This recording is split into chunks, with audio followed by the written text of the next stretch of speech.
Hi. So in this version of Asana Clinic, we're going to work on Dolphin Pose. So Dolphin Pose is an amazing pose to prep you up for inversions. It's really something that is a good build-up towards headstand or even forearm stand. The strength that you get to build over your shoulders really get to support you in that inverted movements. So a couple of things, I guess, before we start. Dolphin requires you, I guess, to be in your forearms, which is great, especially if you're having maybe a little bit of wrist problems or maybe wrist aches for whatever reason, but you still want to work your arm strength. Dolphin's a good pose to kind of try that because a lot of the weight is actually on the forearm as opposed to the wrist. The first thing to note is the positions of the elbows. So basically, your elbows should not really move beyond your shoulder width. So if you put your arms across like this and grab the opposite elbow, that's basically where your elbows would be and where they would stay. Now, for some people who may have tight shoulders, having the hands together or closer together actually helps to create more space in the shoulders. But if you're quite fine with your shoulders, you've done enough warm-up and you seem quite okay with your shoulders, then try to keep them kind of in line with your elbows. So I'm going to do it in the version that we're in line with the elbows. So from here, as you measure the distance of your elbows, press the elbows down, find that spot where it's secure, and then lift the knees up. So as you do this, relax the neck maybe. Generally, you might feel a little bit more of tightness in the hamstring as you would compared to a downward dog. That's fine. I mean, in a dolphin pose, you tend to want to focus on pushing the elbows and the palms down so that it creates more space on your shoulder blades. So over here, same thing like a lot of downward dog poses are similar. You want to think about pressing your thighs together, activating the core and lifting the hips up. And as you do that, you're pressing the elbows down and pushing back. So this is good if you want to build not just strength, but also opening within your shoulders. So it's a good place to start and a good place to basically understand the effort required when you're pressing your elbows down, which is something that you really would need to know and learn in order to be able to eventually get to a headstand or a forearm stand. So it's really focused around pressing the elbows and lifting the shoulder blades up. So there's no sort of sinking feeling.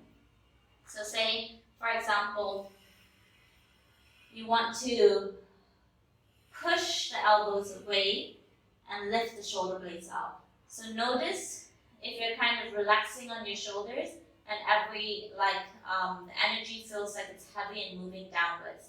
If you're here, you really need to work on pressing the elbows as if you're going to press them together, lift the shoulder blades up, suck the lower belly in, press the thighs together, feel everything lift.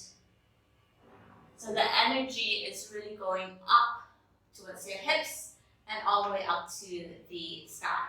Okay? So maybe I'll give you a view from the front, but from here, notice if your elbows are sinking in, and then you want to push away from the mat. Sink in, push away. Okay? So from there, from that dolphin pose, there are a few other variations that you can play with in order to be able to build up the strength around the shoulders and even around the core. And the idea behind that is so that when you get into a headstand or even a forearm stand, generally you're never fully static. In order to get to a headstand, you kind of have to push your way up, and same thing with the forearm stand. So you want to be able to build strength in the shoulders even through movement and not just necessarily within a static position. So when you're here in dolphin,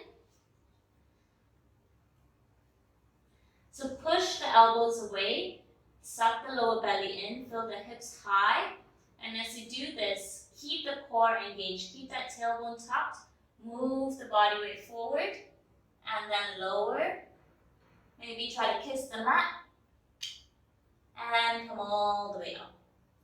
So you will see here that initially, if you go really slow, you'll start to notice that first, a lot of the weight, a lot of the effort is in the shoulders, but then it becomes the activation of the core. You keep the shoulders active, push up, and then the core remains active. And come all the way, kiss the mat, and bring it back. So this movement brings you a lot more, allows you to really experience that change, how the weight on the shoulders, the strength of the shoulders communicates with the strength of the core. And you start seeing that balance. Or when you move forward, maybe there's a little less of the shoulders, but a lot more of the core that keeps you up. And this interchange is actually really good when you need to eventually learn how to press up towards a headstand or even jump into a forearm stand. Okay? And the other thing that I do like to play with is what I call a flying dolphin. I don't think that's necessarily the accurate Sanskrit name for it. It might just be a Sunita made up name. But so come into your dolphin. And then from here, bring the chest forward. So when you bring the chest forward, you're not going all the way forward, but it's basically just to stack your shoulders and your elbows above each other. Walk the feet in a little bit maybe.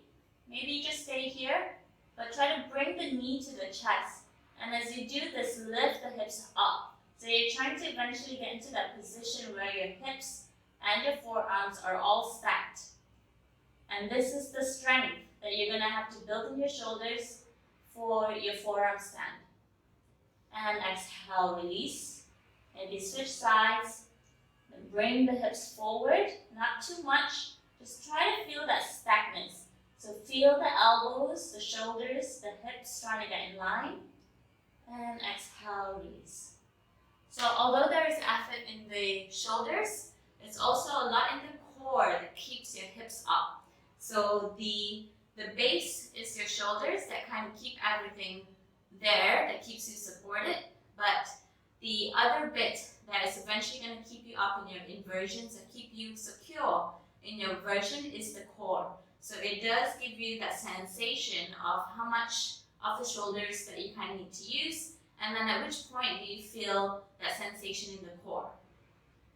So with all these poses, go slow, really feel that difference of the engagement within each place, and then start to notice, I guess, at what point it feels like, your hips might be stacked, or at what point it feels like, oh, okay, it kind of seems like my shoulders might be stacked.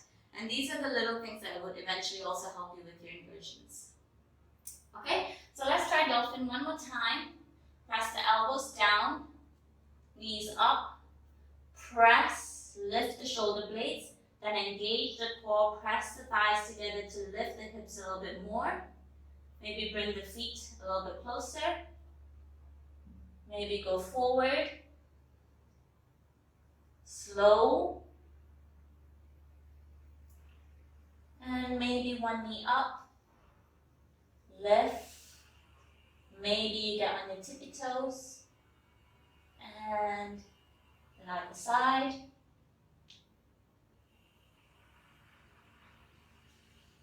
And then release.